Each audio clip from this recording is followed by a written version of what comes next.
Não se trata apenas de controlar reações, mas de curar a fonte da agitação, a alma. Porque quem tem paz de verdade não vive reagindo a tudo, não vive explodindo por nada. Quem tem paz de verdade transmite paz.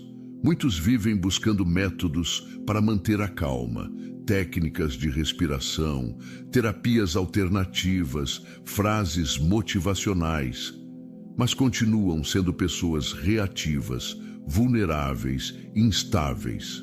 Isso acontece porque não se trata apenas de técnica, trata-se de transformação. É o interior que precisa ser transformado. A falta de paz não é ausência de silêncio, é ausência de direção. Quando o coração está perdido, desorganizado, sem raízes espirituais profundas, qualquer vento o derruba. Qualquer ofensa o destrói, qualquer frustração o desequilibra.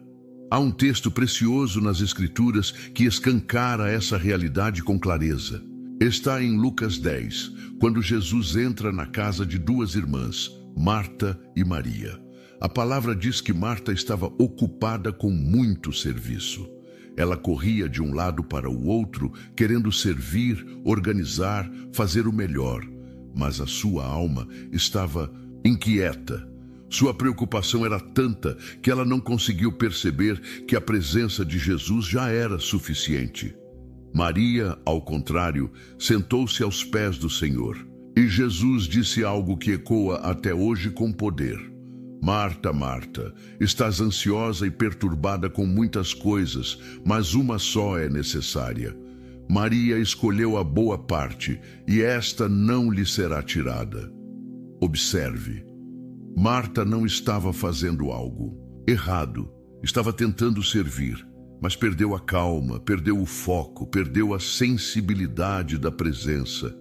Quantas pessoas vivem assim hoje? Tentando dar conta de tudo, se responsabilizando por todos, carregando fardos que Deus nunca pediu. Gritam, pressionam, cobram, controlam, mas no fundo estão perdidas dentro de si mesmas.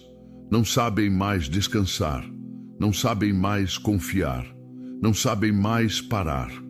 A maior agitação de uma alma não está nas circunstâncias que a cercam, mas na ausência da presença de Cristo em seu centro.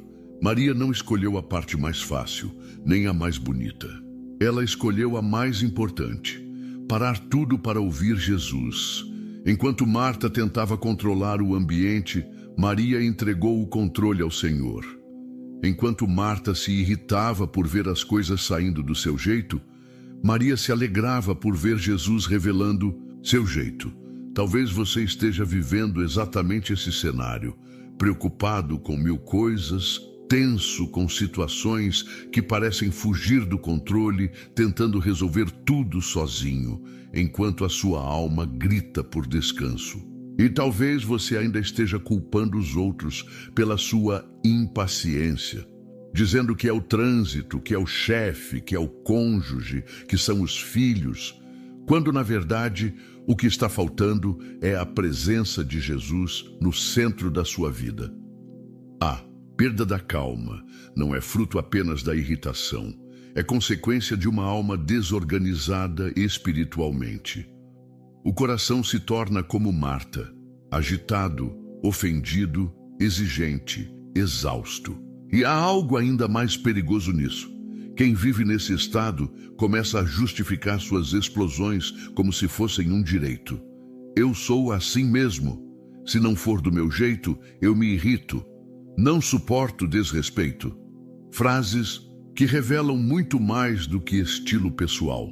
Revelam uma vida que ainda não se rendeu plenamente ao senhorio de Cristo.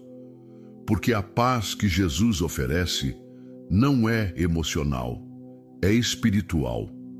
É uma paz que não depende do ambiente nem da cooperação dos outros. É uma paz que nasce da certeza de que Ele está no controle, mesmo quando tudo parece fora do lugar.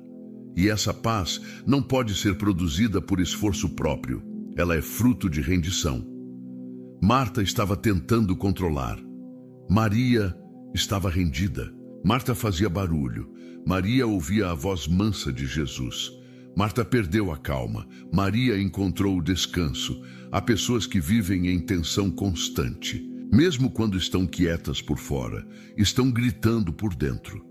E isso se reflete nos relacionamentos, nas decisões, na maneira como reagem à frustração. Uma pessoa que não aprendeu a descansar em Deus se torna uma bomba relógio emocional. Qualquer frustração vira uma tempestade, qualquer afronta vira uma guerra, qualquer não vira um escândalo. Mas Deus não nos chamou para viver assim. Ele nos chama para viver como Maria, aos seus pés, aprendendo a confiar, a ouvir, a depender. A verdadeira calma não é a ausência de problemas, é a presença de Jesus reinando no meio deles. É saber que o barco pode até balançar, mas ele está dentro. É ter a consciência de que, mesmo que a tempestade grite, a voz de Cristo ainda é mais alta. E é por isso que tantos vivem angustiados, querem paz, mas não se rendem. Querem calma, mas não confiam. Querem equilíbrio, mas não priorizam o que realmente importa. A alma se perde em 1000 afazeres, mas não se encontra em silêncio diante do Salvador. Hoje, o Senhor te chama para escolher a boa parte, para fazer o que Maria fez, para parar de correr por fora e começar a silenciar por dentro.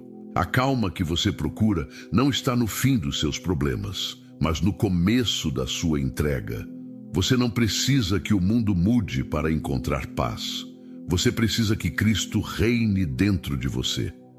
Quando isso acontece, o que vem de fora já não te domina mais, porque o que te governa agora é maior do que tudo que te cerca. Essa é a diferença entre o mundo e o reino. O mundo diz: controle tudo para ter paz. O reino diz: entregue tudo para ter paz. E quando você faz isso, algo muda. A alma se alinha, o espírito respira, e o coração, que antes vivia em turbilhão, começa a descansar. Não porque tudo se resolveu, mas porque você entendeu. A melhor parte é estar com Ele. E isso ninguém pode tirar. Há momentos em que a impaciência não é apenas uma reação emocional, mas o sintoma visível de uma desordem espiritual mais profunda, a ausência de descanso verdadeiro em Deus, a ansiedade que corrói o coração, o medo que paralisa as decisões e a constante necessidade de controlar tudo ao redor são sinais claros de um espírito que ainda não se rendeu plenamente à soberania do Senhor. E muitas vezes, o cristão que aparenta ser forte é o que mais está sofrendo por dentro, tentando sustentar pelas próprias mãos aquilo que deveria ter sido entregue no altar.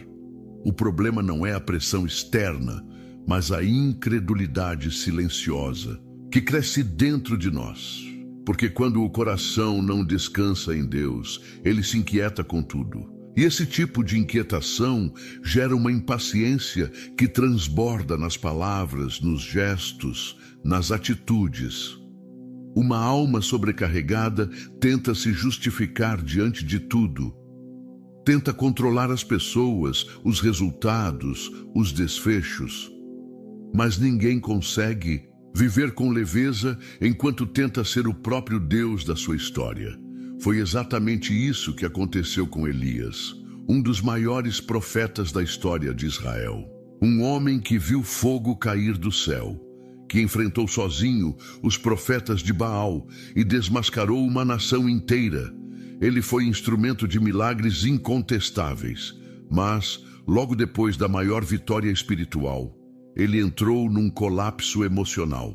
Porque não importa o quanto você tenha visto Deus agir no passado, se você permitir que o medo domine o presente, você perderá a paz. Em 1 Reis 19, Elias foge para o deserto, sozinho. A Bíblia diz que ele se assentou debaixo de um zimbro e pediu para morrer.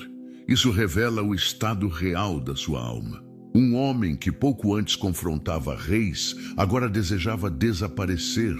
Um profeta que enfrentava multidões, agora queria se esconder numa caverna. Por quê?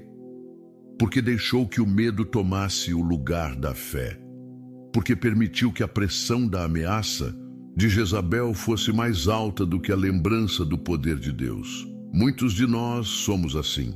Temos momentos de fé e coragem, mas, no instante seguinte, estamos mergulhados em angústia, tentando prever o futuro, carregando medos, planejando estratégias e afundando emocionalmente por não conseguirmos enxergar o que vem pela frente.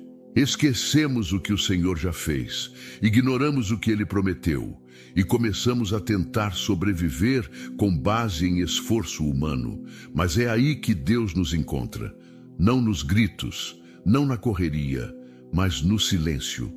Elias foi levado por Deus até uma caverna e lá o Senhor lhe ensinou algo que muitos nunca entenderam. A voz de Deus nem sempre vem no vento forte, nem no terremoto, nem no fogo. Às vezes, ela vem como um sussurro suave. E só ouve esse sussurro quem aprendeu a silenciar o barulho do medo. A lição é profunda. Deus não precisa gritar para ser ouvido. Somos nós que precisamos calar o nosso interior para ouvir. Enquanto estivermos cheios de ruído por dentro, não ouviremos a direção do alto. Enquanto estivermos cheios de ansiedade, a paz será sufocada. A impaciência não nasce porque as coisas não estão acontecendo. Ela nasce porque o coração quer que tudo aconteça do seu jeito, no seu tempo. E isso é fruto direto da incredulidade. A raiz da impaciência, muitas vezes, está na falta de confiança. Confiar é aceitar que Deus está no controle mesmo quando tudo parece estar fora de lugar. Confiar é continuar obedecendo mesmo quando as circunstâncias dizem o contrário. Confiar é descansar no tempo dele, mesmo quando o nosso relógio interno está em desespero. E essa confiança não se aprende em livros. Se aprende no secreto, no deserto, na caverna, no chão da alma. Elias só voltou a ter forças quando ouviu a voz de Deus naquele lugar de dor. O Senhor o alimentou, o restaurou e lhe deu uma nova missão. Isso nos mostra algo poderoso. Deus não apenas restaura os que confiam nele, ele os reposiciona. Quando você para de correr e começa a escutar, você volta a caminhar com direção. Mas para isso, é preciso calar o barulho do controle, da dúvida, da agitação. A fé cresce no silêncio onde a alma decide confiar. Há uma verdade que muitos ignoram. Nem sempre a impaciência é fruto de temperamento. Muitas vezes, ela é o reflexo de uma alma que perdeu a confiança no Pai. A pessoa ora, mas não espera. Lê a palavra, mas não confia. Frequenta a igreja, mas carrega consigo um coração cativo da dúvida. E isso a torna inquieta, exigente, dura, frágil. Qualquer obstáculo vira crise. Qualquer silêncio de Deus vira abandono. Mas o verdadeiro descanso não está em entender tudo. Está em confiar, mesmo sem entender. Está em esperar, mesmo sem ver. Está em crer, mesmo quando a lógica diz que não vai dar certo. A fé não elimina a espera, ela transforma a espera em adoração. Porque quem confia em Deus não corre para resolver, corre para os pés dele. Você pode estar no seu limite.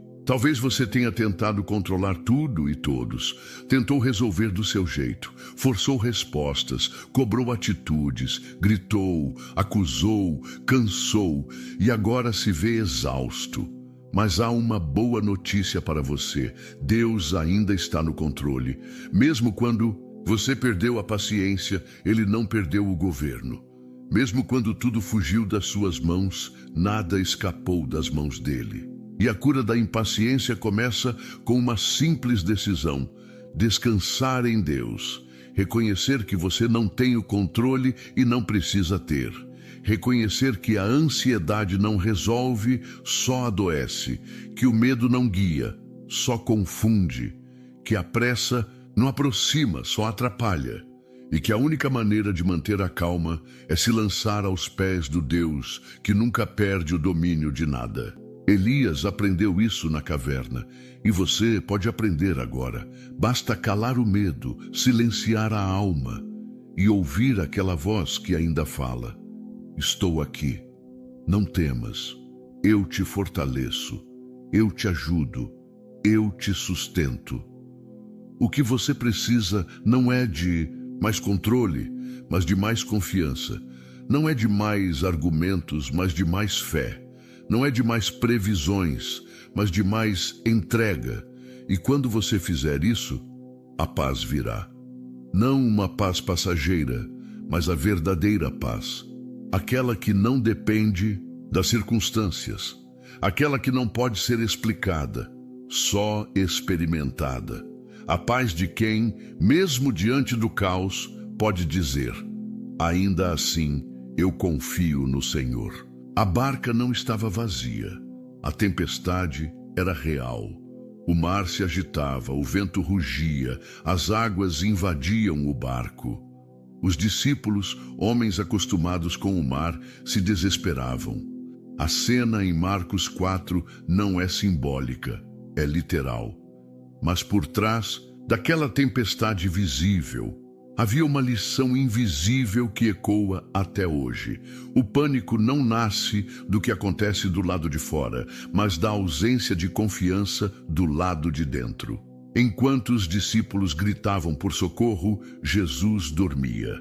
Não por descuido nem por desinteresse. Ele dormia porque estava em paz. E a paz dele não vinha das circunstâncias, vinha da certeza de que o Pai estava no controle de tudo.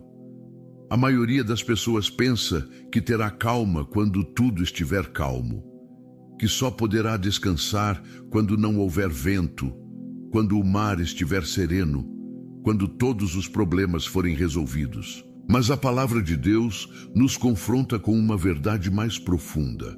A calma perfeita não depende da ausência de tempestade. Ela nasce da presença de confiança. E a confiança verdadeira nasce do conhecimento de quem está no barco com você. Jesus não foi surpreendido pela tempestade. Ele sabia que o mar se levantaria. Ele sabia que os ventos seriam fortes.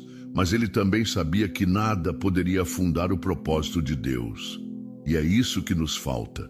A nossa falta de calma muitas vezes nasce do esquecimento de que há um propósito maior por trás do caminho em que estamos. Nos assustamos com o barulho das ondas porque tiramos os olhos de quem está conosco no barco. Passamos a medir a segurança pelas circunstâncias e não pela promessa. E sempre que fazemos isso, o medo vence. Quando os discípulos finalmente acordaram Jesus, suas palavras foram carregadas de aflição. Mestre, não te importa que pereçamos? Essa pergunta revela o coração inquieto de quem perdeu a perspectiva. Eles estavam tão tomados pelo pânico que chegaram a duvidar do cuidado do próprio Senhor. Mas Jesus, ao se levantar, não apenas repreendeu o vento, ele também repreendeu a incredulidade. Por que sois tão tímidos? Ainda não tendes fé? Essa é a pergunta que Deus faz hoje a muitos corações que vivem em constante estado de tensão. Onde está a sua fé? Em que está baseada a sua paz? Porque se a sua fé está nas circunstâncias, você viverá como os discípulos, afobado, reativo, desesperado. Mas se a sua fé estiver no Deus que domina os ventos e as ondas, você aprenderá a dormir mesmo em meio ao temporal. Não se trata de negligência, trata-se de confiança. Jesus podia dormir porque sabia quem ele era, sabia quem o enviou e sabia que seu tempo não havia terminado. A paz de Jesus vinha do alinhamento com a vontade do Pai. E essa é a chave que tantos desconhecem. A verdadeira calma nasce quando estamos seguros de que estamos no centro da vontade de Deus. Mesmo que o mundo esteja desabando, se você está onde Deus te colocou, você pode descansar. É por isso que tantos vivem em pânico, perderam a noção do propósito, medem a vida pelos resultados imediatos, avaliam o cuidado de Deus pelo conforto do momento. E assim, qualquer ameaça se torna insuportável. Qualquer crise vira desespero. Mas o Senhor nunca prometeu ausência de tempestade. Ele prometeu presença na tempestade. E a sua presença muda tudo. A palavra diz que Jesus se levantou e repreendeu o vento, e o mar se acalmou. Mas antes disso, ele dormia. E esse detalhe é mais poderoso do que muitos percebem, porque o fato de Jesus estar em paz enquanto tudo estava agitado nos mostra que a paz verdadeira não depende do cenário. É uma decisão espiritual de confiar plenamente, mesmo quando os sentidos gritam o contrário. É aqui que muitos tropeçam. Querem confiar, mas só confiam se tudo fizer sentido. Só descansam se tudo estiver resolvido. Só permanecem calmos se os sinais forem favoráveis. Mas fé não é confiar quando tudo está claro. É confiar quando tudo está escuro. É dizer, ainda que eu ande pelo vale da sombra da morte, não temerei mal algum, porque tu estás comigo. Essa é a fé que descansa mesmo quando o barco balança. A vida vai trazer tempestades, isso é certo. Vai haver momentos de perda, de dor, de incerteza.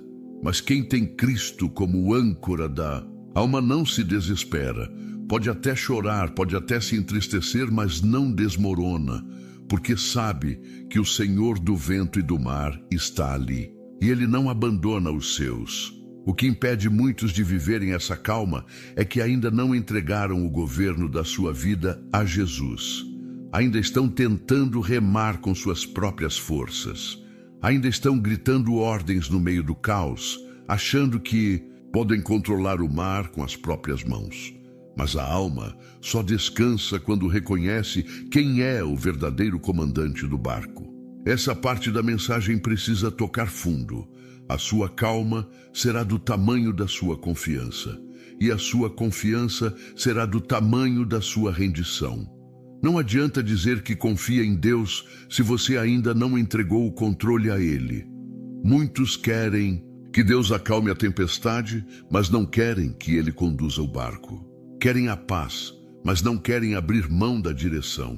Jesus mostrou que a fé verdadeira permite o descanso, mesmo quando tudo parece ameaçador. E isso não é passividade, é fé ativa. A fé que diz, se Ele prometeu que vamos passar, para o outro lado, então nada vai nos afundar no meio do caminho. A fé que diz, eu não entendo o que está acontecendo, mas sei quem está comigo. A fé que não exige respostas, mas se agarra à presença. E é essa fé que eu te convido a viver. Uma fé que não depende do cenário, mas do Salvador. Uma fé que transforma a forma como você enfrenta as crises. Uma fé que te dá coragem para permanecer calmo quando tudo ao redor te chama para o desespero. Porque o segredo não está no fim da tempestade. O segredo está em quem está no barco com você. E quando você reconhece isso, algo muda dentro de você. Você para de lutar contra as ondas e começa a confiar no comandante. Você para de gritar com o vento e começa a ouvir a voz que acalma. E então, mesmo que a chuva continue caindo, o seu coração já não está mais se afogando. Porque há uma paz que governa dentro, uma calma que não pode ser explicada, só vivida, uma segurança que nasce de saber, Jesus está aqui, e se Ele está, eu posso descansar. Tentar controlar a ira com a força da carne é como tentar segurar um rio com as mãos. Você até retém por um instante, mas logo se afoga na própria incapacidade. Há muitos que vivem esse ciclo de frustração. Prometem que não vão se exaltar mais, fazem votos consigo mesmos, tentam se calar à força, contam até 10 e ainda assim explodem. Isso acontece porque estão tentando conter algo espiritual. Com métodos humanos, estão tentando vencer a carne, pela carne. Mas a palavra de Deus é clara. O domínio próprio não nasce da força de vontade, nasce da presença do Espírito. Gálatas 5, 22, 23 lista os frutos do Espírito, e entre eles está o autocontrole.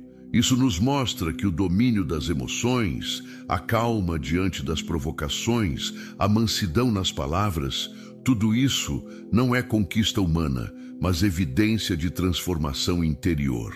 É sinal de que o Espírito Santo está produzindo em nós uma nova natureza. E essa é a diferença fundamental. O mundo ensina a reprimir. O Espírito nos ensina a ser transformados. Há uma história bíblica que ilustra essa verdade de forma dramática e, ao mesmo tempo, profundamente instrutiva. É a história de Moisés, um homem descrito como o mais manso da terra. Moisés conhecia a glória de Deus como poucos. Falava com o Senhor face a face, conduziu um povo difícil pelo deserto com fé, obediência e paciência. Mas mesmo ele, em um momento de descontrole emocional, agiu com ira, e aquilo lhe custou o acesso à terra prometida. Em Números 20, o povo mais uma vez murmurava, reclamava, criticava. Deus havia ordenado que Moisés falasse à rocha e dela sairia água. Mas Moisés, ferido pelas palavras do povo, tomado por indignação, golpeou a rocha 2 vezes com um cajado. Deus honrou a liderança de Moisés diante da multidão. A água jorrou, mas depois o confrontou com seriedade. Por não tê-lo santificado diante do povo, Moisés não entraria na terra que esperava havia anos. A cena é impactante, porque nos mostra que uma única reação impensada pode gerar consequências profundas. Moisés não perdeu a salvação, mas perdeu uma grande bênção por causa de um momento de ira. Isso nos ensina que o problema não está em sentir, mas em não se submeter. Deus não exige que você nunca mais sinta raiva, tristeza ou indignação, mas que essas emoções sejam filtradas pela presença do Espírito e não governadas pela carne. É exatamente aqui que muitos cristãos tropeçam. Pensam que vida espiritual é forçar-se a ser melhor. Mas o Evangelho não é uma proposta de autoaperfeiçoamento, é uma proposta de morte e ressurreição. A carne precisa morrer para que o Espírito viva. O velho homem precisa ser crucificado para que o novo homem seja formado. E isso não se faz com boas intenções. Se faz com rendição diária. Deus não espera que você reprima suas emoções como se fosse uma máquina. Ele quer transformar a origem dessas emoções. Ele quer curar o que gera a raiva. Ele quer tratar o orgulho ferido, o medo que grita, o ego que exige. O autocontrole espiritual não é um esforço muscular da alma. É uma serenidade que nasce quando Cristo se torna rei dentro de nós. É fruto da habitação do Espírito, não do desempenho da carne. Há uma calma que não pode ser fingida, uma paz que não pode ser simulada, um domínio que não pode ser forçado. É o tipo de fruto que só cresce quando o coração se entrega por completo. E essa entrega não é teórica, ela é prática. É dizer não para a velha natureza todos os dias. É escolher calar quando a vontade é gritar. É orar quando o impulso é reagir. É recuar quando o orgulho quer atacar. Isso não vem naturalmente, vem pela ação do Espírito em nós. O problema é que muitos querem os frutos sem o cultivo, querem o domínio próprio, mas não querem morrer para a carne. Querem a mansidão, mas não querem abrir mão da razão. Querem a paz, mas continuam alimentando dentro de si tudo o que gera guerra. A transformação espiritual exige renúncia, e renúncia exige coragem. Porque abrir mão de ter sempre razão é difícil. Perdoar quem não merece é difícil. Calar diante da injustiça é difícil. Mas é exatamente nesses lugares que o Espírito trabalha com maior profundidade. A alma que vive tentando se controlar com as próprias forças, uma hora se quebra. Mas a alma que se entrega ao Espírito aprende a responder com sabedoria, até nas situações mais tensas. Isso não é reprimir, é maturidade espiritual. É saber que a voz do Espírito é mais forte que os impulsos da carne. É confiar que o Espírito de Deus em nós é capaz de nos capacitar a fazer o que jamais conseguiríamos sozinhos. E há uma verdade libertadora nisso. Deus não exige perfeição. Ele espera rendição. Ele sabe que somos pó, sabe que falharemos, mas nos chama a crescer, a amadurecer, a caminhar com Ele em santificação. Cada vez que você nega a carne e escolhe o Espírito, você está dando mais um passo rumo à maturidade. Cada vez que você responde com mansidão, mesmo que por dentro ainda esteja lutando, o Espírito está te moldando. O processo é lento, mas é real. E quem persevera nesse caminho, um dia colherá os frutos, não só em si, mas ao seu redor. Pessoas que vivem com o Espírito são como sombra em dia de calor. Trazem alívio onde há tensão. São resposta mansa em meio ao grito. São serenidade em meio ao caos. Não porque não sentem, mas porque aprenderam a entregar suas emoções a Deus antes de entregá-las aos outros. São pessoas curadas, e pessoas curadas curam. A mansidão que o Espírito produz não é fraqueza, é força controlada, é coragem com compaixão, é firmeza com doçura, é verdade com amor. E esse tipo de calma é impossível de ser alcançado sem a ação do Espírito Santo. Por isso, pare de tentar ser forte sozinho, pare de lutar com as armas da carne.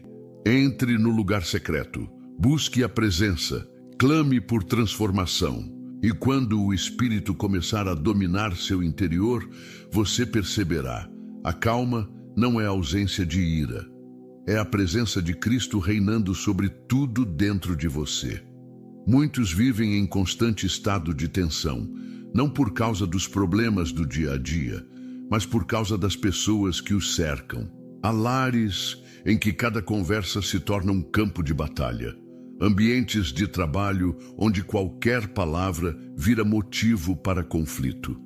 Relacionamentos que antes eram fontes de alegria se tornaram fontes de desgaste.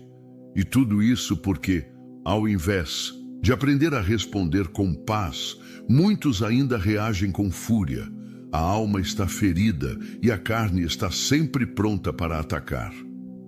Mas quem anda com Deus aprende que o verdadeiro poder não está em vencer discussões, está em preservar o coração.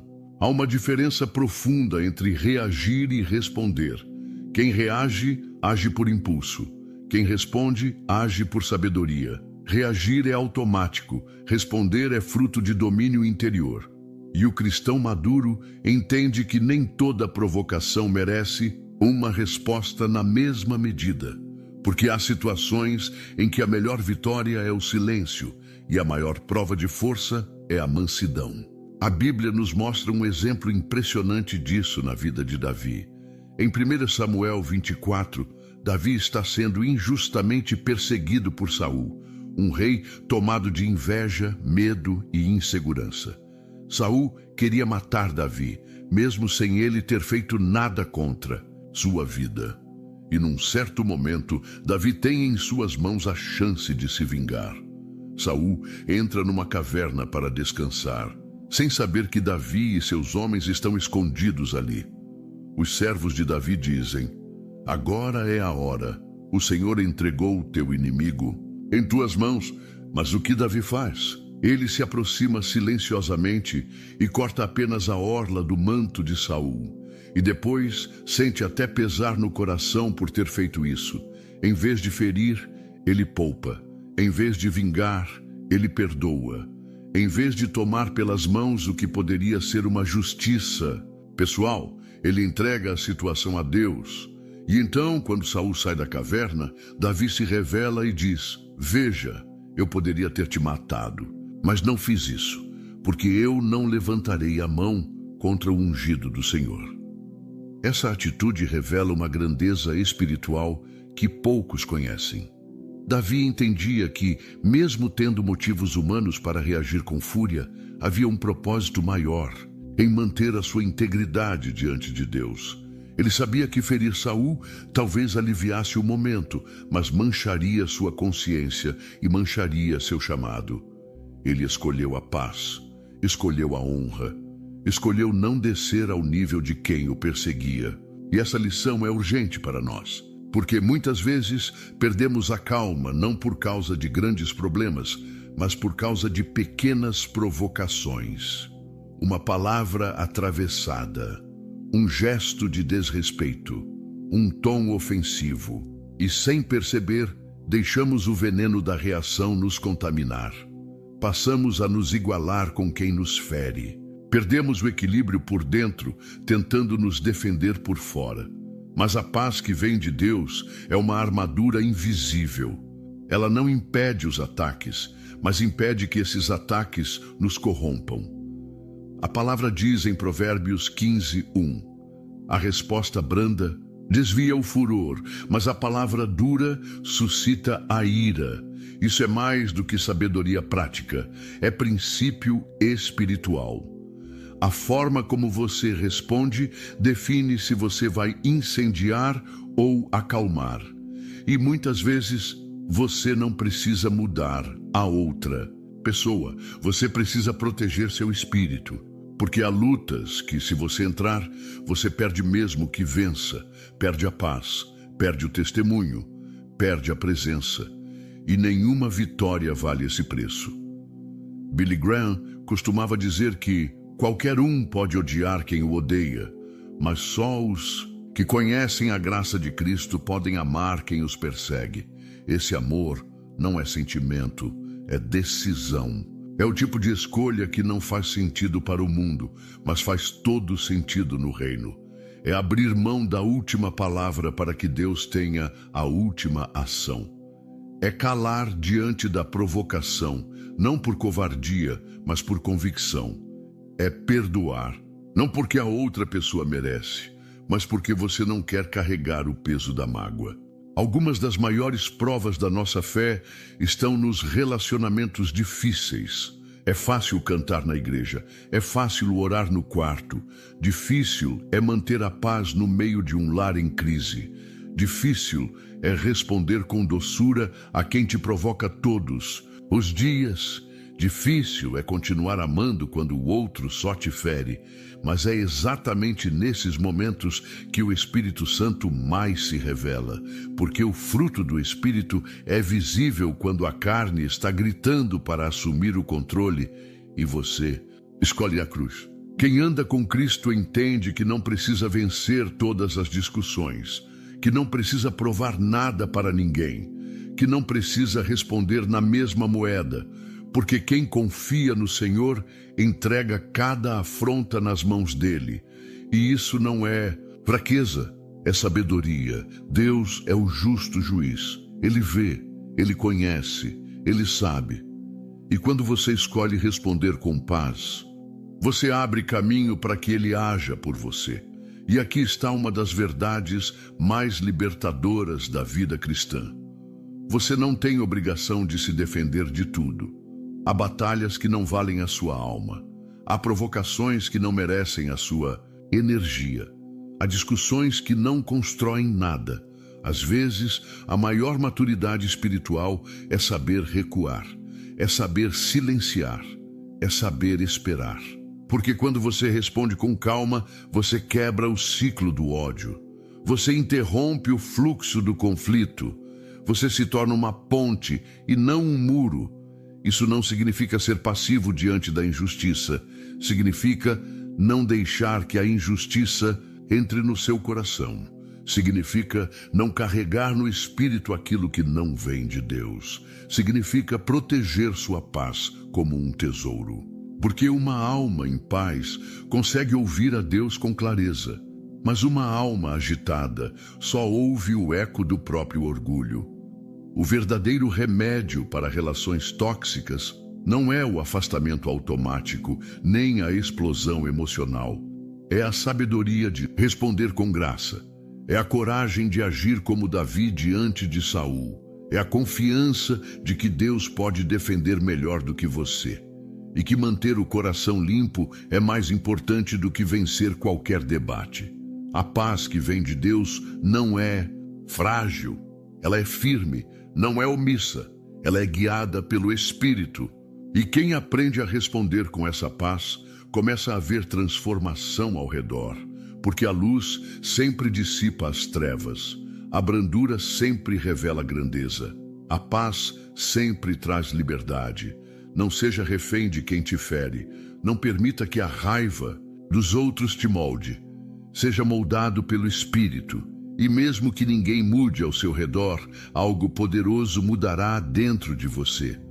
Você será uma testemunha viva do amor de Cristo, até mesmo diante dos inimigos. Ninguém vive em paz quando o coração está cheio de lixo. E o problema não é apenas o que acontece ao nosso redor, mas principalmente o que permitimos que entre dentro de nós. Há pessoas que vivem ansiosas, agitadas, irritadas, sem entender por quê. Sentem-se sobrecarregadas, mas não percebem que dia após dia estão alimentando a alma com tudo aquilo que intoxica o espírito. Não há paz onde a mente está cercada de vozes negativas. Não há descanso onde o coração se acostumou a absorver veneno. Jesus foi direto quando disse: a boca fala do que está cheio o coração. Lucas 6,45. Isso não é apenas uma constatação sobre palavras, é um alerta espiritual profundo. O que sai de nós é reflexo do que está sendo acumulado lá dentro. Quando alguém vive explodindo, ofendendo, desconfiando, se queixando, é porque há um depósito interior alimentado por aquilo que não vem de Deus. E se o que entra é amargura, medo, vaidade, raiva e confusão, o que vai sair jamais será calma, esperança e paz. A inquietação interior não nasce do nada. Ela é construída, muitas vezes, sem que percebamos, pelas pequenas escolhas diárias que fazemos, o que ouvimos, o que assistimos, com quem conversamos, os ambientes que frequentamos, os conteúdos que consumimos. Cada uma dessas coisas lança sementes no nosso interior, e mais cedo ou mais tarde, essas sementes germinam. O que se planta no coração cresce na vida. Por isso, a calma verdadeira exige vigilância profunda sobre o que alimentamos na alma. A palavra de Deus nos dá uma orientação clara em Filipenses 4, 6, 8. Paulo escreve: não andem ansiosos por coisa alguma, mas em tudo, pela oração e súplica, com ações de graças, apresentem seus pedidos a Deus. E a paz de Deus, que excede todo o entendimento, guardará o coração e a mente de vocês em Cristo Jesus. E então ele continua: tudo o que é verdadeiro, tudo o que é respeitável, tudo o que é justo, tudo o que é puro, tudo o que é amável, tudo o que é de boa fama, se alguma virtude há e se algum louvor existe, seja isso o que ocupe o pensamento de vocês. Isso não é apenas poesia espiritual, é direção prática. Paulo está dizendo que o que você pensa forma o que você sente, e o que você sente determina como você vive. Se sua mente está mergulhada no que é sujo, distorcido, negativo e caótico, não espere que seu coração produza paz. A mente precisa ser treinada, purificada, orientada pela verdade eterna, e isso exige decisão. Exige que você pare de se expor voluntariamente a tudo aquilo que rouba a serenidade que Deus quer construir em você. É por isso que muitos vivem cansados, mesmo sem fazer esforço físico. A mente está em guerra. O coração está cheio de batalhas que foram criadas por palavras malditas, imagens corrompidas, comparações injustas e padrões inalcançáveis que os olhos absorvem todos os dias. A vida moderna criou uma geração sobrecarregada de estímulos, mas vazia de verdade. E nesse ambiente, a paz espiritual se torna quase impossível, a menos que se escolha a santidade como estilo de vida. A alma é como um rio. Se a nascente for poluída, toda a correnteza será turva, suja, carregada. E muitos têm tentado limpar a superfície das águas com rituais vazios, comportamentos forçados e fingimentos religiosos. Mas a raiz continua poluída. Não adianta aparentar tranquilidade se o interior continua sendo alimentado por tudo aquilo que destrói. O segredo não está em forçar um comportamento calmo, mas em purificar a fonte. E a fonte só é limpa quando passamos a filtrar o que entra. Isso significa, na prática, renunciar a vozes que nos afastam de Deus, deixar de consumir conteúdos que geram comparação, inveja, orgulho e confusão. Evitar ambientes onde a fofoca, o julgamento e a crítica constante são a base de tudo. Escolher se afastar de conversas que plantam insegurança, medo, rebeldia e revolta. Isso não é fanatismo, isso é sabedoria. É proteger o que Deus está tentando construir dentro de você. A paz é uma construção e ela começa com vigilância. Não se pode plantar sementes de ódio e esperar colher frutos de amor. Não se pode passar horas se enchendo de gritos, debates, vulgaridades e futilidades, e depois esperar ter paz ao lidar com os filhos, com o cônjuge ou com a própria consciência. A mente precisa ser alinhada com a palavra. O coração precisa ser cultivado com oração. Só assim o fruto da paz floresce. É necessário também cultivar o silêncio. Há corações que nunca descansam porque nunca param. Não conseguem ficar em silêncio, não conseguem estar a sós com Deus, não suportam o som da própria alma. Por isso vivem com o volume do mundo no máximo, tentando abafar o que está gritando por dentro. Mas Deus não fala no barulho. Ele fala no íntimo. E quem vive cheio de ruídos jamais ouvirá sua voz. Há uma limpeza espiritual que só acontece quando escolhemos viver intencionalmente, quando decidimos parar de permitir que qualquer coisa entre, quando filtramos nossos pensamentos com as Escrituras, quando trocamos as reclamações pelas ações de graças, quando substituímos o tempo perdido nas redes pelo tempo ganho na presença de Deus. Não é uma mudança brusca, mas uma transformação progressiva. É trocar os venenos do mundo pela fonte de água viva. E ao fazer isso, algo começa a mudar. O coração antes agitado encontra repouso. A mente antes cansada começa a respirar. As palavras antes carregadas de crítica se tornam cheias de graça. A postura diante das pessoas se torna mais leve. A visão sobre a vida muda. Porque quando a fonte é limpa, o rio flui com clareza. Quando o interior é purificado, o exterior se transforma. Essa é a paz que Jesus prometeu. Não é uma paz artificial, não é uma técnica psicológica, é uma presença. A presença do Espírito que guarda mente e coração. Mas para que ele habite, é preciso que o terreno seja limpo. É preciso abrir mão do que agita, do que pesa, do que contamina, e escolher o que edifica, o que purifica, o que traz vida. Quem guarda a mente em Deus tem paz. Quem cultiva pensamentos santos constrói uma vida serena. Quem vigia o que entra, protege o que sai, porque a boca só transborda aquilo que o coração carrega. E um coração cheio de Deus não responde com gritos, responde com graça.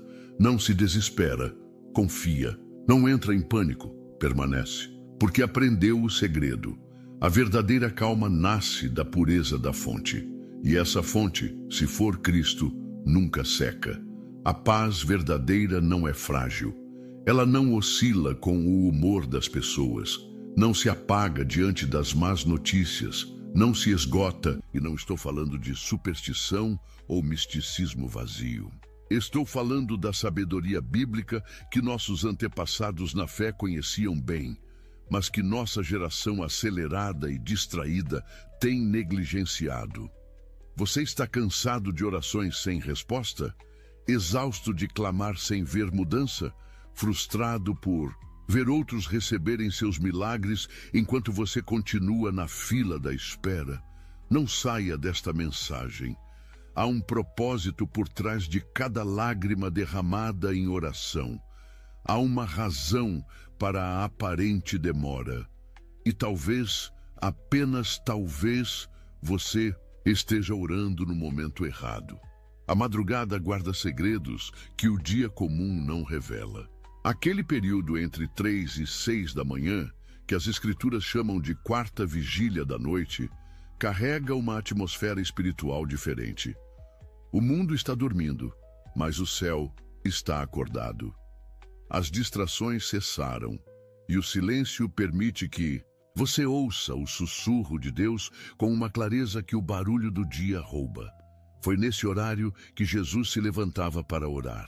Marcos 1,35 nos diz: de madrugada, muito antes do amanhecer, Jesus se levantou, saiu de casa e foi para um lugar deserto, onde ficou orando. O Filho de Deus, que poderia orar a qualquer hora, escolhia deliberadamente esse momento para sua comunhão mais íntima com o Pai. Não é coincidência, é estratégia espiritual. Você já notou como os pensamentos são mais claros nesse horário? Como as preocupações parecem menores e a presença de Deus mais tangível? Não é sua imaginação, é uma realidade espiritual. Na madrugada, enquanto o mundo dorme, principados e potestades também diminuem sua atividade. O campo de batalha espiritual está mais calmo e sua oração viaja com menos interferência. Davi, homem segundo o coração de Deus, entendia esse princípio. Ó Senhor, de manhã ouves a minha voz, de manhã te apresento a minha oração e aguardo com esperança, declarou em Salmo 5:3. E em Salmo 119, 147, ele confessa: levanto-me antes do amanhecer e clamo por socorro. Em tua palavra coloquei a minha esperança. Quando você ora na madrugada, você declara guerra às trevas antes mesmo que elas organizem seus ataques para o dia. Você se adianta ao inimigo. É como um exército que surpreende o adversário enquanto ele ainda está no acampamento. A madrugada é o momento do ataque preventivo no reino espiritual. João Wesley, o grande avivalista, disse certa vez: dei-me conta de que não posso passar menos de 3 horas diárias em oração se quiser manter minha alma viva. E em qual horário ele começava? Às 4 da manhã. Charles Spurgeon, o príncipe dos pregadores, levantava-se às 5 para buscar a face de Deus antes de pregar para milhares. Estes homens não eram super-humanos. Eram apenas estrategistas espirituais que haviam descoberto o poder da oração madrugadora. Você diz: mas eu não sou uma pessoa matutina. Meu corpo não funciona bem nesse horário. Entendo sua objeção, mas permita-me perguntar: se você soubesse que um tesouro estivesse escondido em seu quintal e que só poderia ser desenterrado entre 3 e 6 da manhã, você encontraria forças para se levantar, não é verdade? Quando entendemos o valor, encontramos a disposição. A madrugada testa seu desejo. Revela o quanto você realmente está disposto a sacrificar pelo reino. É fácil orar quando é conveniente. É fácil buscar a Deus quando não custa nada. Mas a oração que muda a história geralmente é inconveniente, desconfortável e exige sacrifício. Imagine o que aconteceria se durante um mês inteiro você dedicasse sua madrugada a Deus. Não estou falando de passar a noite inteira em claro, destruindo sua saúde. Estou falando de ajustar seu horário de dormir para poder despertar uma hora mais cedo e dedicá-la exclusivamente à comunhão com Deus. Os primeiros dias serão difíceis. Seu corpo resistirá, sua mente divagará, mas persista. Por trás da resistência está a revelação. Jacob lutou com Deus durante a noite até o amanhecer. e foi nesse momento que recebeu sua bênção e seu novo nome. Não te deixarei ir se não me abençoares, ele declarou em Gênesis 32, 26. Essa é a atitude do guerreiro de oração madrugador. Não sairei deste lugar sem uma palavra, sem uma direção, sem uma transformação. A madrugada é o momento em que Deus forma seus campeões.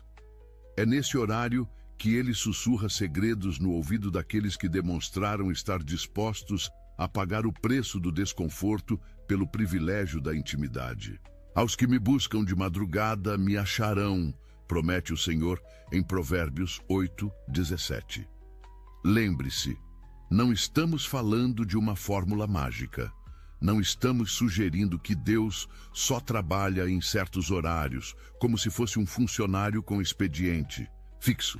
Estamos falando de entender os ritmos espirituais que o próprio Deus estabeleceu. Estamos falando de sabedoria, não de superstição. O segundo horário estratégico para a oração é ao meio-dia, quando o sol está no seu ponto mais alto. Parece contraditório, não é? O momento mais agitado do dia ser um tempo propício para a oração, mas é justamente aí que está a sabedoria divina. Em Atos 10, 9, lemos que Pedro subiu ao terraço para orar, por volta da hora sexta, que corresponde ao meio-dia em nosso horário atual. Foi nesse momento que ele teve uma visão revolucionária, que mudaria o curso do cristianismo, abrindo as portas do evangelho para os gentios.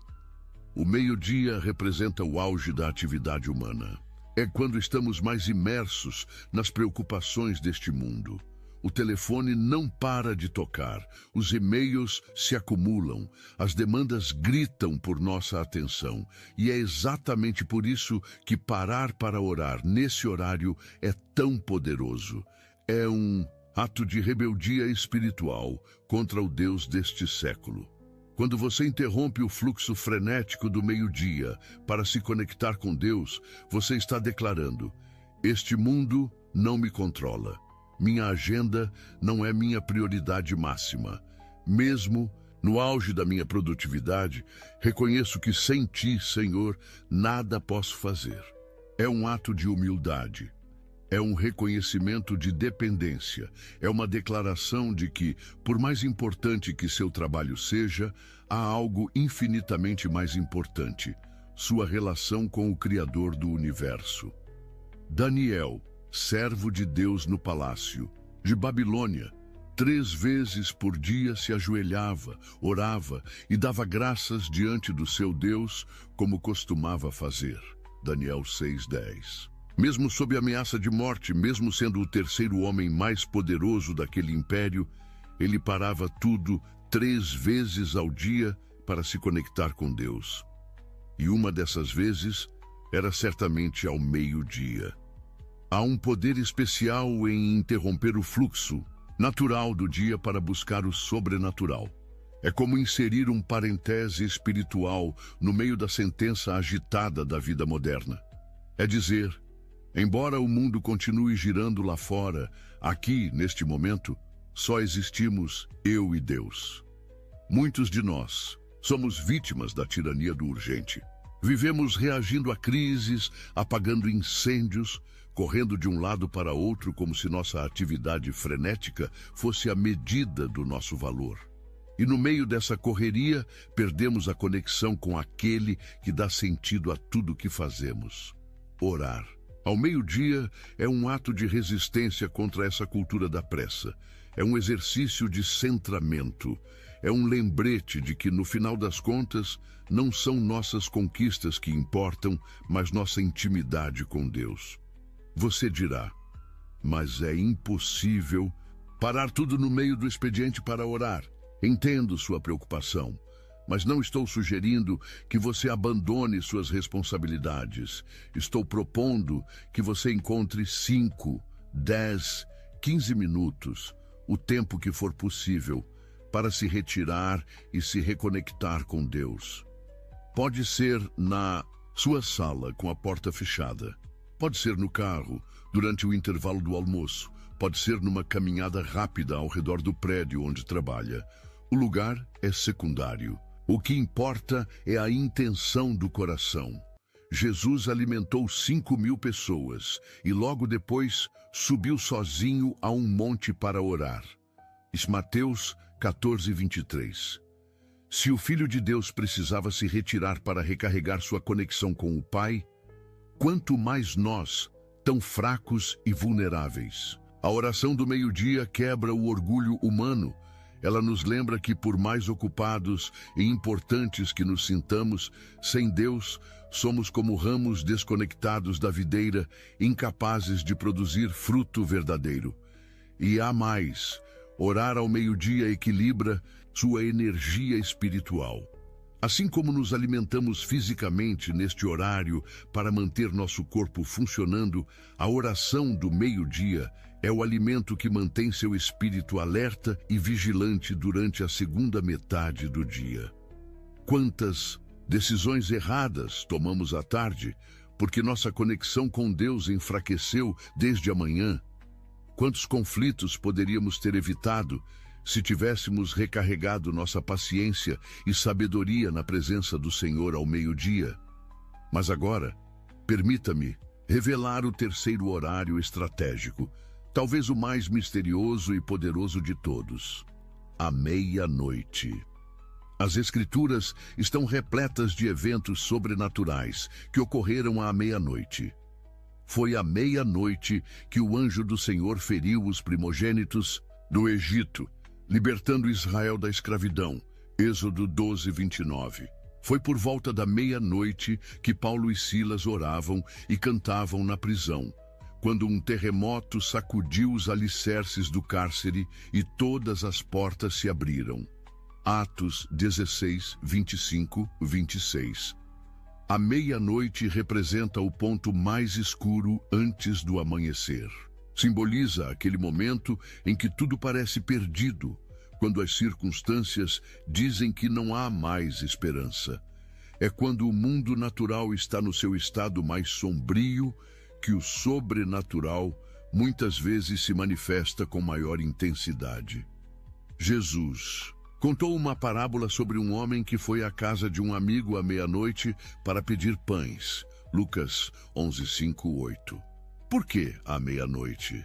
Porque esse horário representa um momento de necessidade extrema, quando todos os recursos humanos se esgotaram e só resta clamar por ajuda divina.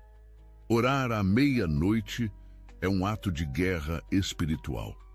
É declarar que mesmo nas trevas mais densas, sua fé permanece inabalável. É afirmar que mesmo quando tudo parece morto, você crê no Deus que ressuscita os mortos e chama à existência as coisas que não existem. Romanos 4:17. A meia-noite é o território dos intercessores, daqueles que entendem que a verdadeira batalha não é contra carne ou sangue, mas contra principados e potestades nos lugares celestiais. Efésios 6:12. É o momento em que muitos desses poderes malignos intensificam suas atividades, pensando que não há vigilantes. Mas você, guerreiro da oração, pode se levantar como sentinela na muralha. Você pode ser aquele que permanece alerta enquanto outros dormem. No meio da noite, me levanto para te dar graças pelas tuas justas ordenanças, declarou o salmista em Salmo 119:62. Orar à meia-noite não é para todos. É para aqueles que foram chamados para um nível mais profundo de intercessão. É para os que entenderam que alguns demônios só saem com jejum e oração. Marcos 9:29. É para os que aceitaram o chamado para ser guarda na muralha de sua família, de sua igreja, de sua cidade. Sobre os teus muros, ó Jerusalém, constituí guardas que não se calarão nem de dia nem de noite. Isaías 62:6. Deus está procurando por homens e mulheres que estarão dispostos a sacrificar o conforto do sono para manter a guarda espiritual quando outros estão vulneráveis em seu descanso. Você pode pensar, Isso é muito extremo. Deus não exigiria ao sacrifício. Mas não se trata de exigência, e sim de convite. É um chamado para os que desejam conhecer dimensões da glória de Deus que permanecem ocultas para os que não estão dispostos a pagar esse preço. As maiores revelações frequentemente vêm no silêncio da noite. Foi à noite que Deus chamou o jovem Samuel, 1 Samuel 3. Foi à noite que Jacó viu a escada que ligava o céu à terra, Gênesis 28. Foi à noite que os anjos cantaram sobre os campos de Belém, anunciando o nascimento do Salvador, Lucas 2. Há predo, um véu que se torna mais fino à meia-noite, não por alguma propriedade mágica desse horário, mas porque é quando nossa alma está mais quieta, nossos sentidos menos bombardeados, nosso espírito mais sensível às realidades eternas.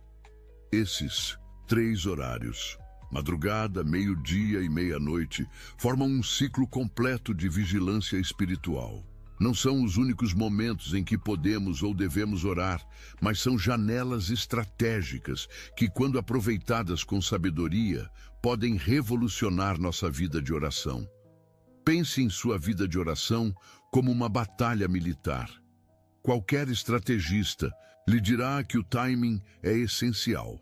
Atacar no momento errado pode levar à derrota, mas avançar no momento certo, mesmo com forças menores, pode resultar em vitória avassaladora.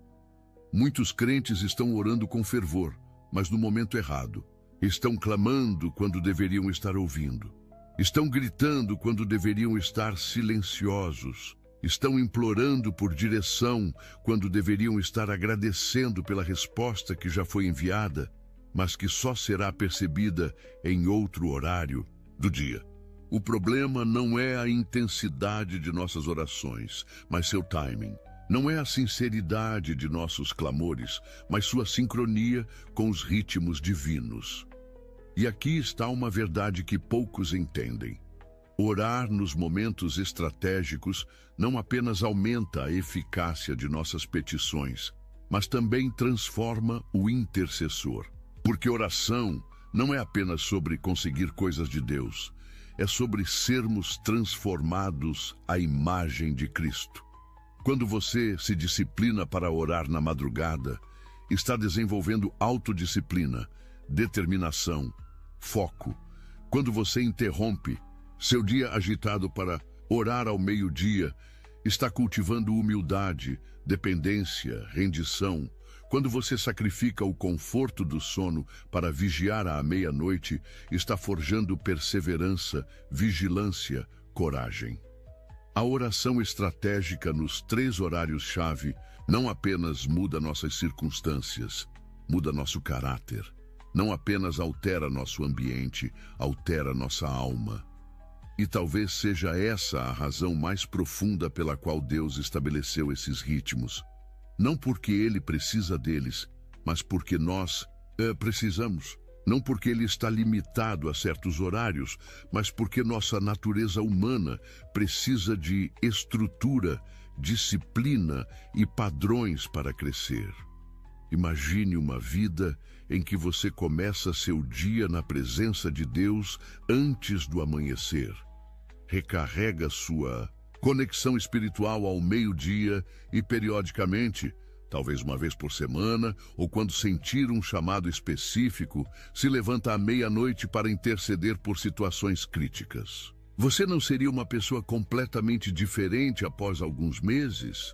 Os grandes homens e mulheres de Deus ao longo da história não eram diferentes de nós em sua constituição. Não possuíam um gene especial de santidade ou uma capacidade sobrenatural de comunhão. O que tinham era disciplina. Entendiam que a intimidade com Deus, como qualquer relacionamento significativo, exige tempo, intencionalidade e sacrifício. M. Bounds, o grande mestre da oração, escreveu: os homens que impactaram o mundo para Deus foram homens de oração. Eles não passaram minutos esporádicos em oração, gastaram horas sozinhos com Deus. Esses gigantes espirituais entendiam o valor de se alinhar com os ritmos divinos. Alguns de vocês podem estar pensando, isso soa como um fardo pesado. Já tenho tantas responsabilidades, tantas demandas sobre meu tempo. Entendo sua preocupação, mas permita-me sugerir uma abordagem gradual. Comece escolhendo um desses horários estratégicos. Talvez a madrugada, se você já é uma pessoa que naturalmente desperta cedo, ou o meio-dia, se pode encontrar um intervalo em sua rotina de trabalho. Dedique-se a esse horário por 21 dias, o tempo que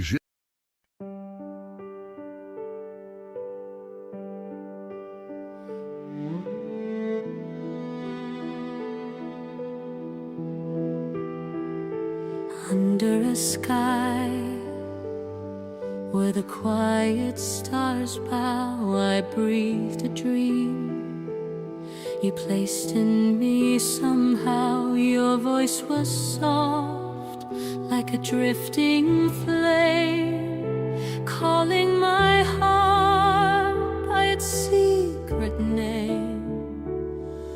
And every echo held your light, a promise floating through the night.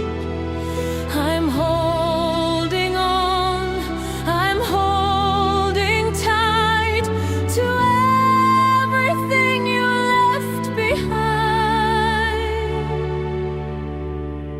Your starlit vow still follows me across the dark, across the sea, a silver line I can't let go, a quiet fire beneath the snow.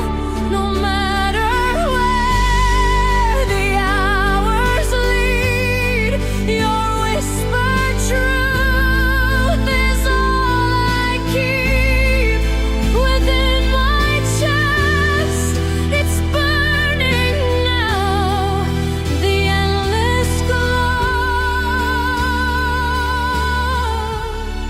of your starlit vow. The wind remembers the words we made, carrying them through the night. We prayed, your touch remains like a gentle march,